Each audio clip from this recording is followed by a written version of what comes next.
Apple put out a new warning today. That's an interesting headline, a new warning. As if there's old warnings out there. Yeah. Most warnings are new warnings, Will. Are they? Yeah, because they're a warning. Oh. I guess there's old warnings, too. Like the warning on the aerosol can that says, like, danger, poison. That's an old warning, not a new warning. Like, we've seen those warnings our whole lives. We know all about it. Yeah. Apple's got an interesting warning here. Keep your iPhone 6 inches away from your pacemaker or more. This is a new kind of discovery, I guess, that, well, Apple put all these magnets in their phones. MagSafe. More magnets than they've had in the past. I mean, a lot of different gadgets have magnets in them. I'm a big magnets guy myself. However, if I had a pacemaker, I might be less of a magnet guy. And these things can really interfere with medical devices. Now, there is this report, I guess, that took place.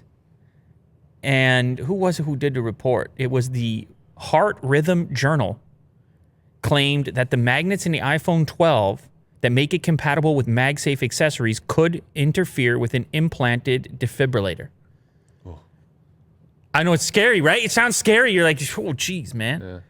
All of a sudden, I don't want those magnets anymore because it seems risky. So, again, was Apple going to eventually get to this warning, or did they catch wind of that report from Heart Rhythm Journal and then said, oh, we need to get something out there now as far as like the requirements, how you want to use the thing.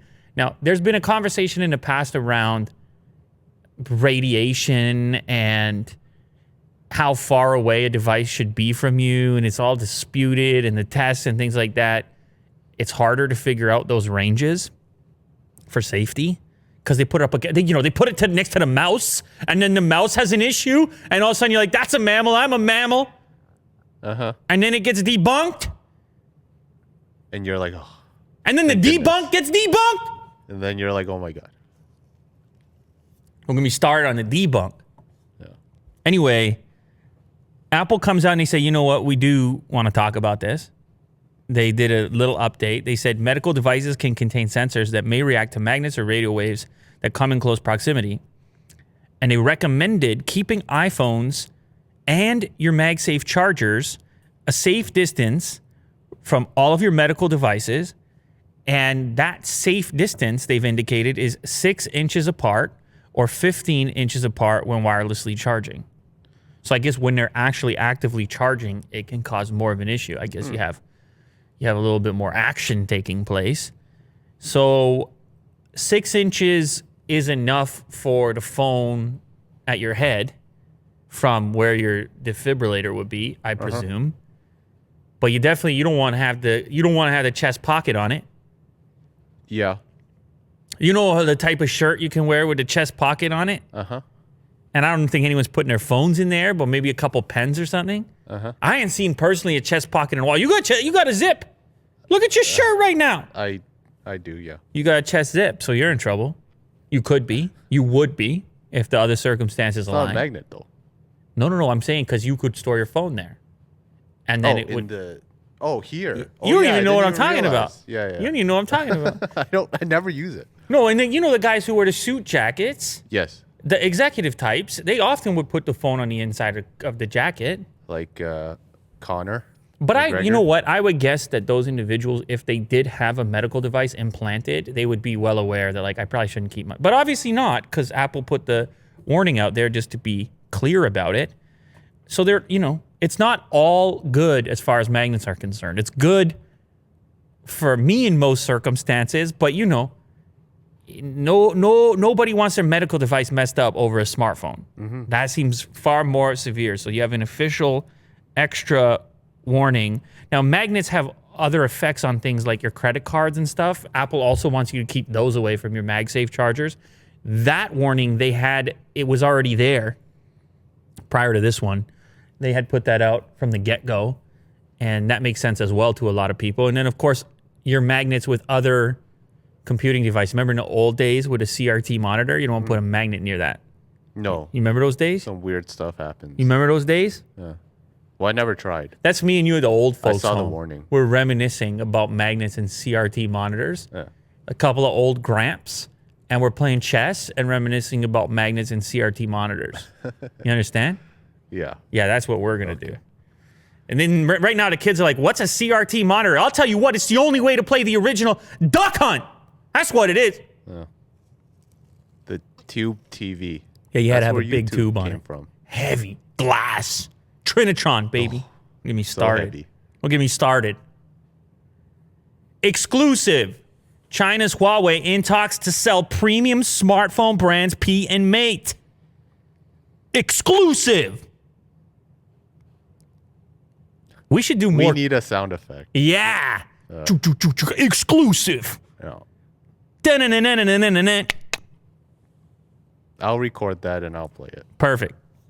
China's Huawei in talks to sell premium smartphones. So I guess Reuters got the exclusive, I suppose. Brands P and Mate. Those are the big brands. Those are the phones you care about. The P and the Mate. That's everything. Well, I mean, I guess there's others, but those are the ones that I've cared about. Those are the top tier devices. Now, it's everybody knows at this point that they sold the Honor brand. It's been all kinds of sanctions. It's been all kinds of problems if your name is Huawei. Trump didn't like you. And now who knows what's going to happen with the new guy? Biden. Does he like you? Yeah, we'll see. No, does he like you? Does he like me? Me? I don't think so. No, he doesn't like you either. What's to like? Yeah. No, I'm sure he likes you. How can you not like Willie Doo? I mean, it's no problem. I think you and Biden would get right along. Well, he has dogs. He has what? He has dogs. Oh, okay. So Otis at can the play White with the House. dogs, Yeah. and that's how you're going to sort it out. I heard he had a Peloton bike, and he couldn't get in the White House. They were concerned, like as far as the security level of bringing in an internet connected device, Yeah. encryption, presidents, CIA, earpieces, Just leave it outside. black helicopters. Yeah. You know what I'm saying? Yeah, that you got to use the Peloton on the front lawn of the White House. Yeah. There you It's go. worth it for my Peloton. People love them. So they sold the Honor brand to keep it alive because of all the sanctions, because they can't get their hands on the chips they want, because components are hard to come by, because the United States has waged war, obviously, on Huawei and a variety of other brands that they consider to be a national security risk. And they're not alone. It's not just the United States. It's other markets as well that have turned away from companies like Huawei, and not just on the smartphone front, but also communications in general. I'm talking the towers and the infrastructure behind the upgrades to the 5G networks in these places. So it's possible Huawei now, I mean, at least you look at this report, they say 2 people with direct knowledge of the matter. That's what Reuters said, because you can't name the people, Will. It's very confidential. But it's people with direct knowledge on the matter, not knowledge on the matter, direct. Makes it sound like they know what they're talking about. I don't know. Anyway, so the report here is it would be a similar type of deal. It would be some sort of consortium, which, by the way, I had a Twitter conversation because last time I relished in the fact that I got the chance to say the word consortium, but then I had a British guy, or at least a British English speaker, that said, hey, consortium, sir, and I'm sick of your consortium. But the thing is, this depends on where you are in the world, and you can look up the various pronunciations, and it's like this, and people get very upset, like the aluminium types. Consortium. There you go, British English. Consortium. Now, you can actually, you see, pronounce it either way. See how it says consortium, and then right beside it, it says consortium. You see, when you look at the spelling there? Yeah. Yeah, you can do it either way. I don't really care. I'll say consortium today, because I like that word too. Yeah. Consortium. I'll go with that. So similar situation, talks between Huawei and a consortium led by Shanghai government-backed investment firms. This conversation has been going on for months. They're sick of fighting this battle. They're sick of playing these games. They want these to, they're like, we got to get something out of this. Rumor was, and it's not an official figure, but the rumor was that just the Honor piece sold for around $15 billion. 15 billion? 15 billion. Wow. I mean, that's not nothing, Will. No, not at all. That'll buy you a toothbrush and a set of PJs. Some Bitcoin as well. It'll buy you whatever you want to buy you. As long as it's less than 15 billion. It'll buy you a smartphone brand, if you like. Yeah. Huawei would probably, for these two brands, would probably gather even more cash, presumably. So this consortium comes together and potentially puts $40 billion on the table.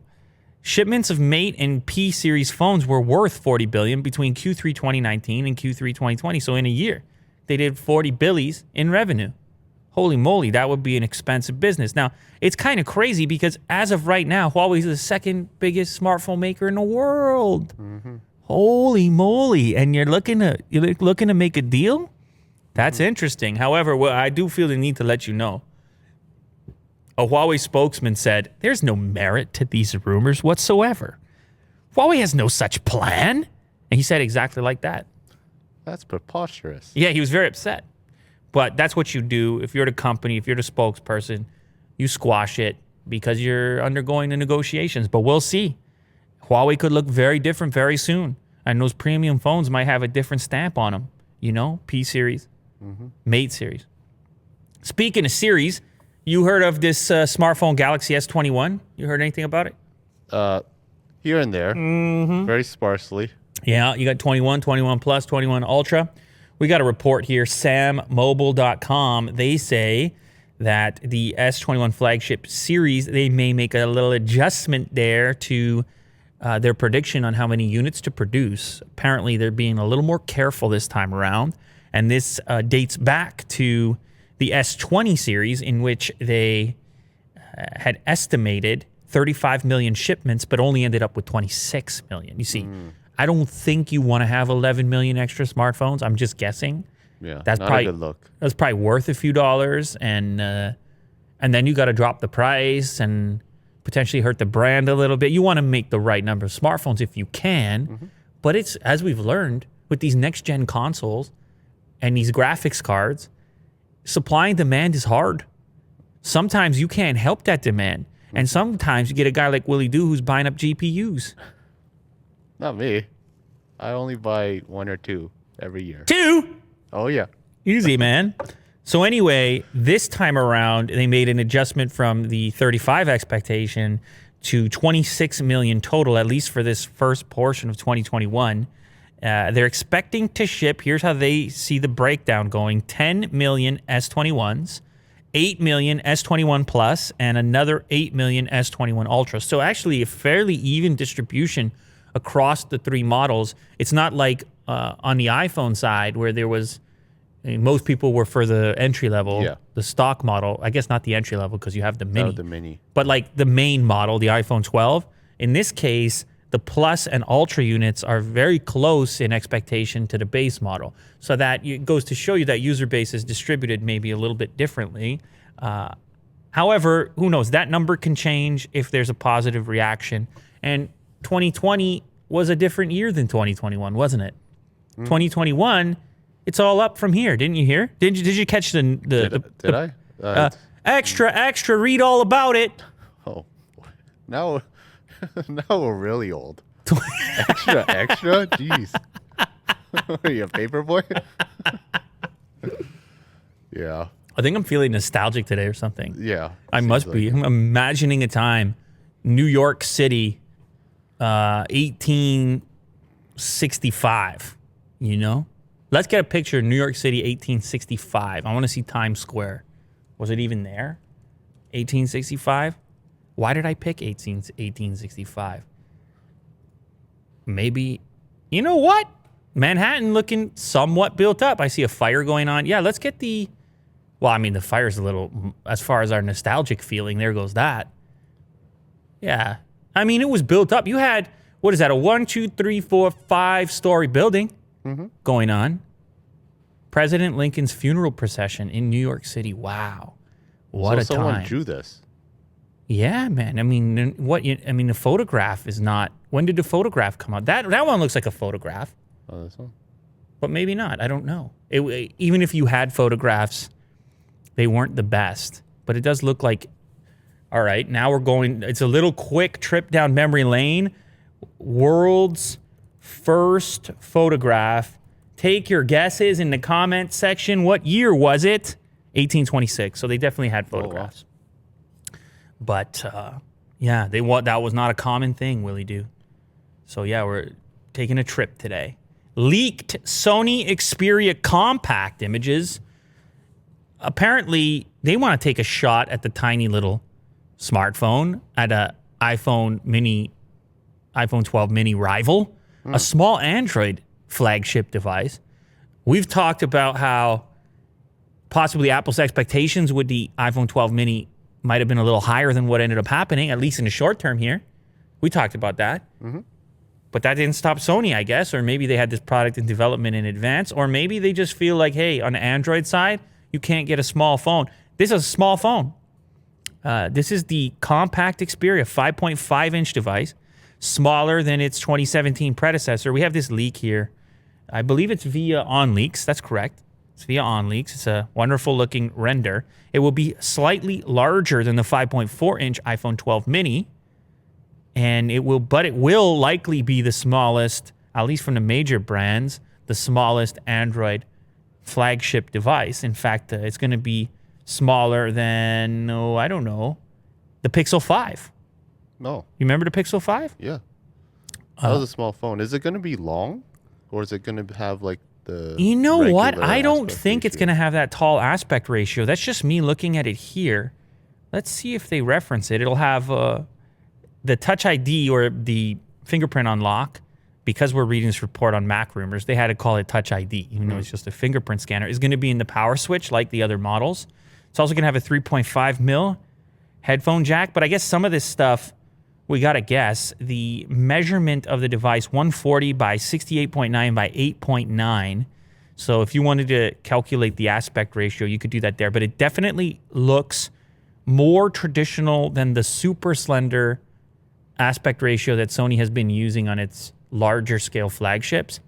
But if it's got all the camera features and everything else, it could be interesting. Although I just don't know what the market is like for these microphones. I just don't know. However crazy it is to call it a microphone, because if you scroll up, look at that iPhone 3GS. What's going on? Right there, you had one of those, didn't you? Yeah. They Crazy. were great. Really shiny in the back. Plastic. Crazy stuff, man. Netflix has an update here that is going to fix your Android phone's crappy speakers. Well, they're not all crappy. Hey, easy, Verge. But yeah, I get the headline. You gotta make a headline. It's hard, this game. You make these headlines. I don't know. Are they gonna click on it or are they not gonna click on it? I don't know. So John Porter, he was putting in work, you know. Yeah, if you add crappy in there, I'm in. You know, John Porter, he took a shot. And I'm here. So shout out John Porter, The Verge. We're all here. I'm here right now. This new codec, XHE-AAC, it does all kinds of fancy work, Will, to make adjustments to the audio dynamically, obviously, so that you're spending less time adjusting the volume at different sequences. You know how sometimes the voice comes in and you're like, what? Yeah, and then it's like Hans Zimmer music. Exactly. Just booming. Pounding. And you got to make all these adjustments. Well, Netflix, they can track all those adjustments. Oh. They know every time someone has to adjust the volume. So their metric for success is, does this new technology decrease the number of times the person reaches for the volume? And it did. And so it's a big win for them. Apparently, let me tell you, they put the exact thing in here. Volume changes between content are noticeably down, and viewers switch away from using their phone's built-in speakers 7% less often. So Nice. 7% less often a person's reaching for some other audio device. Now, I just need this technology on my TV because I was watching some movies. I think I was using Apple TV, and it's, man. What were you watching? There's people in the house. Okay, there's people in my house. Yeah. All right, first of all. There are humans there. And humans have their own feelings as far as the way that things should be. And the volume level things should be. And I have little humans and a big human. And the little humans, they like it loud. I'll tell you what. They want to just boost the volume. They like the experience. Oh, of course. The theater. You know what I'm saying? You know what I'm saying? Yeah.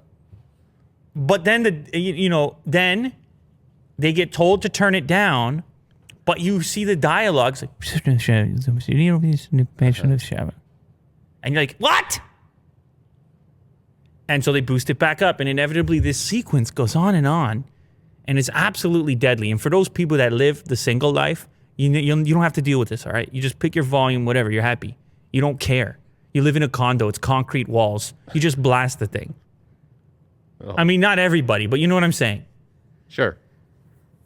This technology, people got to figure this out dynamically, how to put a mix together on a handful of hardware that can figure this out so that it can take care of it. We have all kinds of advanced AI. We got cars that drive themselves.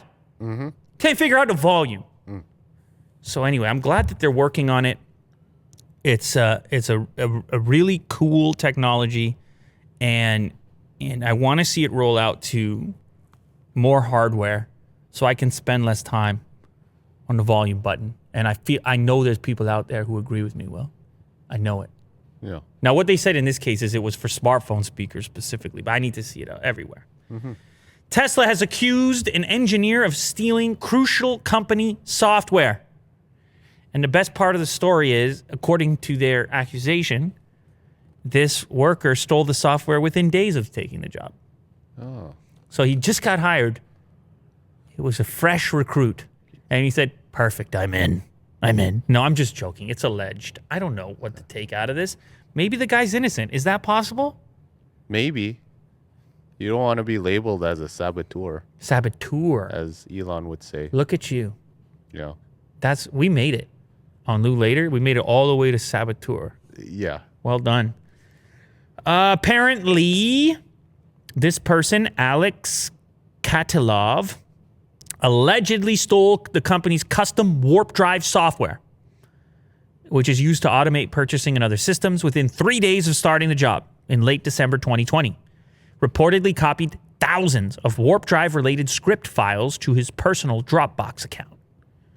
The company also accused him of trying to cover up his actions. He reportedly lied about having only transferred personal documents when investigators grilled him. So now they're suing him. They want to do even more damage to him. But it is important to note, Willie Doo, that at the time he was working from home. And I had to head down to the comment section of this particular article, and I saw some people that were saying, hey, is it possible just because he's working from home that he had, mistakenly downloaded a bunch of stuff? Because he's like, I got to have all this material for my job. I don't know. Hey, man. Will, you're laughing over there. It's like, I don't know. I'm just downloading. Yeah, I don't know. I mean, it's possible. But here's the thing about these headlines and stuff, and I've been in this game for a little while. Let me tell you the thing about these headlines. It's just the legal system is innocent until proven guilty. The media system is guilty until proven innocent. Yeah. And it's just the way headlines work, and it's the way clicks work, and it's the way humans work. It's like, imagine this title of this article was Tesla engineer probably not guilty of stealing company information. You're just like, what? Ooh, yeah, gosh. Wait, what? Yeah. That's not salacious. Yeah. That's not interesting. So it's like we have a selection process towards it. So I don't mind the comment showcasing the other side and saying, hey, maybe there was another reason for it. But Tesla, in their defense, has been a target for this type of thing in the past and has a high sensitivity level for it.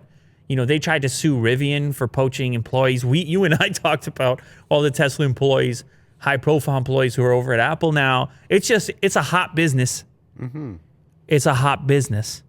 And I understand the accusation. I understand where the things are coming from, but we'll see, see where the investigation goes. Sony's XM4s, which, in my mind are kind of the obvious headphone upgrade for most users, they're on sale. It is the lowest price they've ever been at. So this is a nice little moment for you if you are, well, I know you're stuck at home a lot, probably, depending where you live, but most likely you're stuck at home a lot, and you might be listening to a bunch of stuff, and you might live in a home, in a house with other humans like I do. And if that's the case, and it's all types of volume issues, you might want some noise canceling, one of the best in the game. Mm-hmm. So you can do whatever you want with your content. Even transparency mode, if you need to hear things around you. Now, the XM4s are not quite the price tag as the AirPods Max to begin with. Granted, they're made of plastic, relax. relax. And they have all kinds of cool features. I did a video on it. You can go check it out for yourself. XM3s, I've been using these things forever. And now they're even more approachable, coming in at $72 off at Amazon. Now, they do go on sale from time to time, but apparently this is the lowest ever. $278 at the time of publishing. Are both colors available? Can you hit the US site? Can you hit the Amazon.com for us, Will, so we can verify this particular price? It actually looks like it's not even just Amazon.com. Best Buy has a $278 price point, a couple of others. Their main site, right? What's that? Their main site. Oh, their main site has it at $279. I guess if you go to Amazon, it's $1 less at $278. You want to save, but you know, people like to shop on Amazon, don't they? $278, limited time. Can I get both colors? Can I get black? I can. Oh, I can get blue. Cool, blue and gold. I rarely see that color. So anyway, it's a hot moment. Look at the reviews. Almost 10,000 ratings, 4.5 stars. It's no joke. You don't take my word for it. You will not regret this particular upgrade. It's still a pricey headphone, but it ain't AirPods Max. You sent this one to me, Will. This one blew my brains out. It's a little extreme. Yeah. It's a little much. It's like you have mind blowing. Like, this is mind blowing, but you never really stop and think about what you're saying. Yeah. You don't want your mind blown up. What about your socks? Your socks knocked off. Yeah. That's also strange. Picture that. I don't want to. You know what other one I saw the other day? What's Because I'm always I had to do these titles and stuff. Jaw dropping. Right. But it seems less believable. No one's jaws are dropping. You know what I mean? Shocking. You sent this to me and I was like, wow, is that real? I really didn't even think it was real. The McLaren Elva is a roofless, windshieldless supercar for I don't know who. This is just a toy for when? For the weekend, for one day. If you happen to live in an area with perfect weather, or you're prepared to wear a helmet 24/7, or, you know, what do you have to live in? The desert? You have to live in LA, I guess. It doesn't rain. Explain this to me, Will. Well, I would imagine if you're really rich, you have your own kind of neighborhood to drive this around. But you want to drive it fast. It's a McLaren. And you know what happens when you drive fast without a windshield? What happens? Goo, goo, goo, goo, goo, goo. Pop, pop, pop, pop, pop, pop, pop, pop, pop. The buffeting, you know, the air, you're getting hammered. Oh. Like, you're going to have to wear the helmet is what I'm saying. I thought you were talking about bugs. Bugs, too. All the above. Okay. But like, look, the guy has the helmet. Are you prepared to wear a helmet when you get in your car? No. Okay. No, I would like a windshield. You know what? Whatever, though. Because I have to Sure. imagine it's a crazy experience. And if you, like you said, Will, if you got $2 million to blow on a car, it's definitely not your only car. And when you go out in it, you might feel so cool to not have that windshield in between you. Throw your helmet on. Go to the picture that just shows the view out the front. You just passed it. It was in that list there. Is it? Yeah. 1 second here. Look at that. Whoa. Yeah, No. you don't get any window glare, reflection, or anything. It's just crazy. you on the road. What an experience that would be. Right Our on. climate around here would never, but on a nice day, you take it out for a rip. I'll tell you what, you're feeling real cool for a minute. Apparently, a lot of this design is based on the McLaren Senna. It's very fast. In fact, I think it's even faster. I think it's over $2 million USD, or around there at least. Everything is carbon. Look at the way you get into the car. Now, I don't think it's in this photo list. I think you have to go down to the next photo list. Yeah. And check out the first picture there. Look how you get in. You got to hop over Yeah, it's like a little bucket. into that tub with the lift up doors. It's got to be one of the craziest cars that's out there. But yeah, half the reason you get these cars like this, Will, is so you can look at them. Yes. You just kind of go look at it. It makes you happy. It makes you interested. It's a novel experience just to examine it, the shapes, It's a spaceship. the metal work. So you park it in some sort of nice indoor region, and even on the days you don't feel like driving it, you just, you know, you rather than have your millions sitting elsewhere because you have so many of those millions, here it is manifested in reality. And oftentimes these things go up in value because, you know, they're only going to make around 100, I think, 149.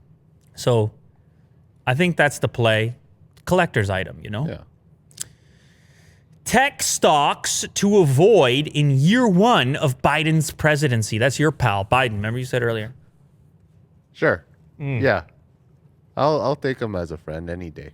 The president? Sure. Yeah. Yeah, he might be able to pull some strings for you. Yeah. Exactly. New regulations and policies could slow down the blazing growth of Tesla and others. Now, this is a bit interesting to me because, well, they name a couple different ones. This is the street.com, by the way. Investment, stocks, business. Now, they name a couple companies here that stood out to me. Facebook is one, and Tesla's the other. Probably Tesla stood out to me the most because a lot of people think, okay, you got this Biden in there, and he's got all kinds of environmental plans, right? He shut down the pipeline over there, supposedly. He's going to shut that down, and then over there, I'm talking halfway across the continent. Yeah. He also has all kinds of green type initiatives, environment things. You would think, Tesla, emissions? Not so much. Tesla, sustainable, electric. Biden, okay. They like each other. What are we going to do here? Does he hate Elon? That's right. Yeah. No, that's not it. Didn't invite him to his birthday party. I mean, he might. He might. I don't think he should, but he might. I don't know. Hate, you know. Hate leads to anger. I don't know. What? And then what? Anger leads to... No, anger leads to hate. Hate leads to... I'm trying to do the Yoda thing. What is it, man? Gee. What is it? Fear is the path... Fear leads to anger. Anger leads to hate. And hate leads to suffering. All right, somebody tell Joe Biden. Somebody tell Joe Biden. Somebody tell Elon, too. Not me, though. Anyway, no, here's That's the problem scary. with Tesla. Here's the problem with Tesla, according to this article. The problem is around autonomous driving.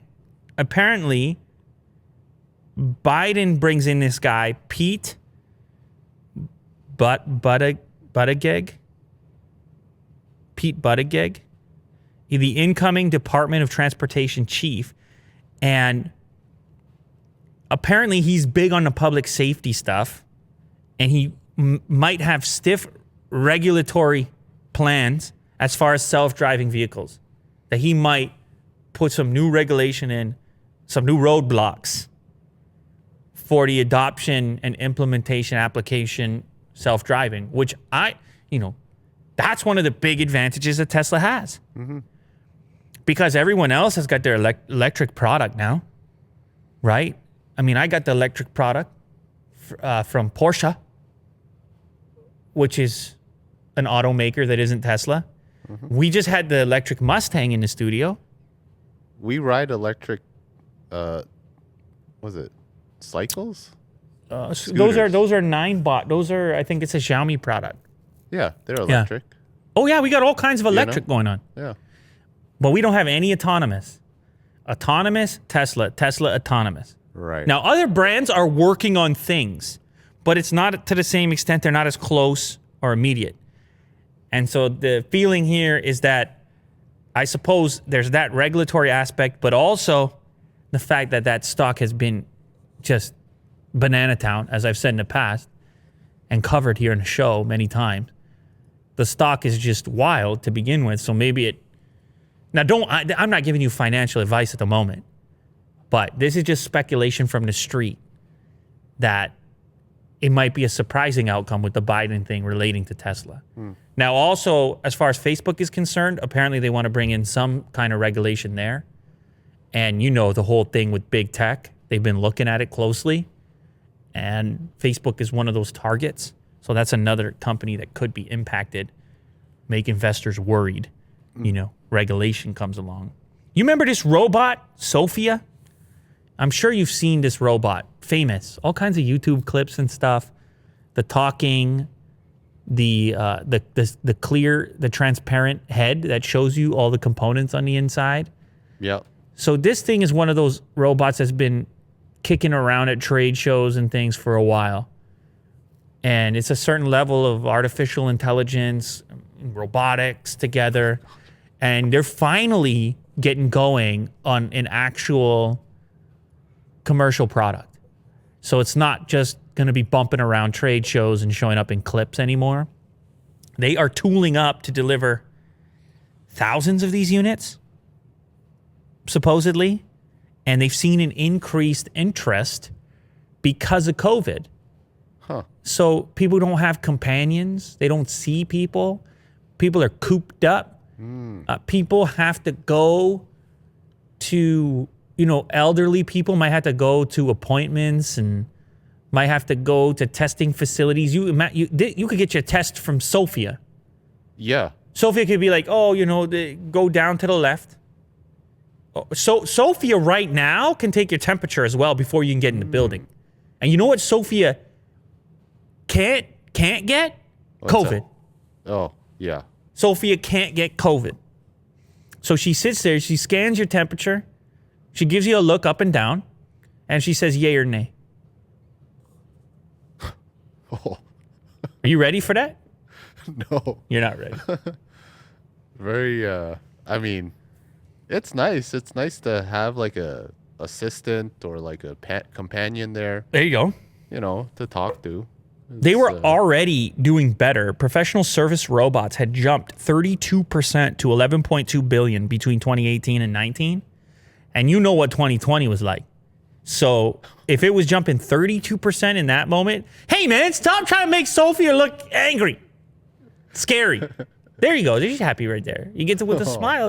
The smile. There you go. All types of emotions. There you go, man. It must be so tough make these things, Oh yeah. Anyway, if they're gonna bounce, they're gonna jump up another 30% at least in 2020, and that's your future. Well, you don't get to see humans anymore. You understand? You get to see Sophia now. All right, deal with it. Deal with it. Oh, here it is. The #1 trending video in the world. Can we play Godzilla. this? What's that? Since it's a trailer. and I we're have no talking- idea what you Okay. can and can't do. Oh boy. But I think you're allowed to react to a trailer. It is Godzilla versus Kong, and it is going to be streaming exclusively on HBO Max March 26th. It'll be in theaters too, but who can go to the theater? Available on HBO Max in the US only for 31 days at no extra cost to subscribers. Here it is, one of those dual launches, hybrid launches. You're going to be able to watch it at home streaming. And I just got to say, what's going on with Godzilla and Kong? What's going on? What do you mean? Did they always hate each other? Like, what is this? Is there a history here? Explain it to me. I think Will. so. Explain it to me. I don't know anything. I know nothing. Well, we always wanted like King Kong and Godzilla to, duke it out. We did. So, I mean, why not put them together Right. and put them in the same universe Right. and see who's a winner? But how is the ape gonna beat the lizard dinosaur thing? They Well. I watched the beginning of this trailer, Okay. and he has to go out to the ocean to battle him, and he's on like an aircraft carrier. I'm talking about Kong. Uh-huh. He kind of like chained up to the aircraft carrier. He's just like waiting. And then you see Godzilla come out the water and you're like, this guy's got the water? Yeah. Godzilla's got the water and he could go on land. I mean, maybe he has less hops, less jump. Uh-huh. But that's a huge advantage. He could just go to the water, go deep down. What you gonna do, Kong? Yeah. I mean, hopefully this fight doesn't start with, or it doesn't end with Kong being on a naval No, base. Kong's got to win because Kong's the good guy, right? I don't know. Who Yes, knows? Kong's a good guy. He's a good guy? Yeah. How do you know? Kong is more like, he's closer to a human than Godzilla is. Well, Godzilla saved the planet in the previous Oh, movie. did he? Yeah, he was All right. dubbed the good guy. Oh, my bad. I don't know anything. I don't know anything. I assume. Right, Mo? Did you watch it? Okay. I'm going to I feel like I watched this trailer and I feel like they were trying to build me up for rooting for Kong. Really? Yeah, I felt they were trying to build me up. So I assume Kong's going to be the guy in this one. But yeah, I mean, epic graphics. And this exists for a bit of fun, you know. People, they need something to have a little bit of fun these days. And so I'm not, by the way, I'm not hating on it. I'm saying I just trying to get a backstory here. Look at this. And also, I just feel like it's not quite a fair fight. I feel like in reality, if you had to do this showdown. What if it was on land? Okay, but the Earth is made up of mostly water. No, what if... It's a huge advantage. What if the humans brought Godzilla to like a land, like an even playing field? Like they were able to trap Godzilla, landlock him to go toe-to-toe, like some sort of an octagon, like a UFC fight, and then they had to... Like a giant then I start to like octagon. Kong because he's got the reach advantage. You think so? For sure. I mean, Godzilla has the tail. Yeah, the tail is not... You can't do as much with the tail.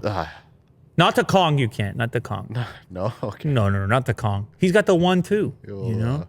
I'm going with Kong in this one. That's all I'm going to say. I'm going with Kong on this one. 21.6 million views in a day. This is what the world needs right now, all right? The world needs a little break and a little Godzilla versus Kong. You know what else the world needs, Will? The world needs these upgraded 7-Eleven stores with the gaming makeover. Holy moly, I am so jealous of this 7-Eleven in Dallas in Texas. Look at that 7, like never mind the gaming setup right here. Look at the 7-Eleven in the background. Yeah.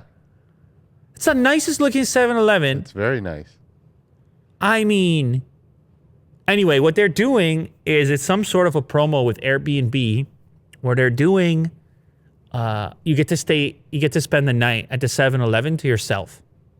You and one guest from the same family, by the way, or from the same household. I suppose that's some COVID aspect. And the 7-Eleven is yours. You drink as many Slurpees as you want. You eat as many snacks as you want. And you play as many games as you want because the gaming setup is there as well with this ambient lighting, a nice display, and a PlayStation 5. And you bring your brother, sister, whatever. I don't know. I guess you could bring a parent. It's got to be in the same household. And you have that kind of childhood experience of having a store to yourself. Every snack that you might want. Now, if something caught my attention here. It's in this next photo. Or one more. Right here. Okay, 2 more. 3 more. 1 more. 1 more now. This photo. Did you know this was a thing at 7-Eleven you can do? Where you grab your Doritos and then you pour chili right into the bag. Yeah. What? Apparently You it's know a about thing. this? Not for Doritos, but Fritos? It's a thing. You put chili in there and cheese, and you eat it out from the bag. How do you get it out without making a total mess? Well, that's where you... Well, they did it wrong here. You're supposed to cut open the middle of the bag and put everything in there. So it ends up being a bowl. All right. It's not terrible. It's kind of cool. Well, they did it with Doritos here in this picture. And it's nacho cheese, party-sized Doritos. And it says, grab and open your favorite Doritos flavor and directly add chili, cheese, and other toppings. Enjoy your nachos in a bag treat. And I guess in this case, it'll be the only time you can, go under the cheese thing and put your mouth under. I don't know if they can improve that. It's COVID times, Will. How dare you suggest such a thing? Well, how would they know? Well, they're watching. They got the cameras still going. Hey, That's man. invasive, man. Anyway, 7-Eleven is going up market, and I love it. Because I like to watch those 7-Eleven videos over in Singapore and Taiwan and everything. And they all have the cool selections of stuff. And it's just, it's if you're a snacker, if you like to snack, and this is the dream come true right here. But it is a contest. It's happening February 26th and 28th. There's 2 dates available. It's a promo. You have to be 18 years or older. And for $11 on Airbnb, you get to spend 1 night in this utopia. Oh, I noticed that there's a glass over here, too, to divide the seats. See what I'm saying? Interesting. You see what I'm saying? Yeah. So I'm guessing, you also get, by the way, you get to have access to an exclusive 1-hour streaming session on Twitch with FaZe Temper. Okay. Do you know him? Are you upset about that? No, Hey, man. I would imagine that would be exciting. Sure. Founder, owner, FaZe Clan. LA, Boston, Brazil. 1.5 million followers on Twitter. Okay. Come on, Will. All right. Look at this guy scoping. Go to his Twitter. Go to FaZe Temper. He's a sniper, man. It's unbelievable. You can't play like this. No. No, you got to go to his Twitter. Be the top one. This guy gets to carry you while you're chilling at 7-Eleven eating snacks. Okay. Because you need to be able to take breaks to eat your Doritos. While he's just crushing everyone. And he's going to carry you and hold up your squad. Okay. Well, when you're playing the COD. Thanks. So Temper. There you go. All right, this is the next one, the last one of the day. A very interesting and effective way to fish. And this is coming via Reddit. This is coming via, what is this? Be Amazed on Reddit. And 11.8 thousand upvotes. Play it. It's a video, Will. You will not play it. Give a refresh on that. It's, there you go. So check this out. It's baskets. And all you do, you use the fishing rod to hang the fish over the top of a center cylinder leading up to what looks like a wicker basket. Uh-huh. Now, the bait fish, which is hanging over top the hole, is actually able to attract the black eel-like looking, I don't know, is that a catfish or whatever, to come up the center cylinder in an attempt to catch the bait fish and then land itself inside the wicker basket. Wow. And the dude just walked off. The fisherman just leaves his 3 baskets there and they just fill themselves up completely. Cool. Can you look at how easily they come up that channel? It's incredible.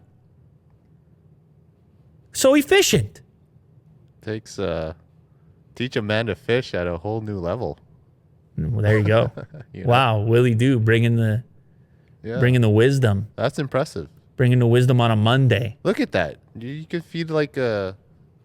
Now, in order for this to work, you're that. going to need to be in a stream with a high concentration of fish, right? Sure. Like this guy knows the type of stream he's about to hit, for sure. But it is incredible to watch these fish slither up this center column in an attempt to catch this bait. I think it's an eel of some kind. What do you think that fish he's catching? Yeah. Some kind of eel, isn't it? It's really long. It looks like a catfish. Yeah, but it almost looks like it doesn't have a tail quite. Like it's almost like the same. Anyway. It's a hungry fish. That's what it is.